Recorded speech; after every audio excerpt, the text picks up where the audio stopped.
White House release published Wednesday, June 4, 2025. Fact sheet. President Donald J. Trump directs review of certain presidential actions. Today, President Donald J. Trump signed a presidential memorandum ordering a review of actions taken during President Biden's time in office. The review will investigate who exercised presidential authority while Biden was president.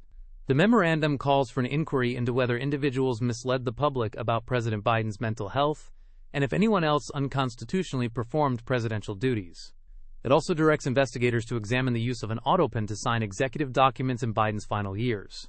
The review will look at who authorized the autopen and whether those policy decisions are valid. Concerns have been raised about President Biden's cognitive health and the legitimacy of his executive actions. Reports state that Biden suffered from cognitive decline, which was allegedly concealed by his advisors. The Department of Justice found that Biden had mishandled classified materials but decided he was unfit to stand trial due to his mental state. Despite these concerns, the Biden administration issued over 1,200 presidential documents, appointed 235 federal judges, and granted more pardons and commutations than any previous administration.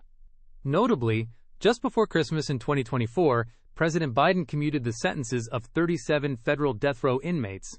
The authority to take executive action is reserved for the president. However, most of Biden's executive actions were reportedly signed with an autopen, especially in his later years in office. President Trump says Americans deserve to know who was responsible for these actions and under what circumstances they were taken.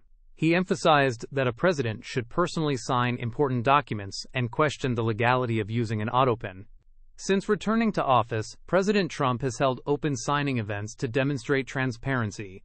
Reports suggest he is on track to become one of the most accessible presidents in modern history. Thanks for listening. The full source material for this summary is in the description below.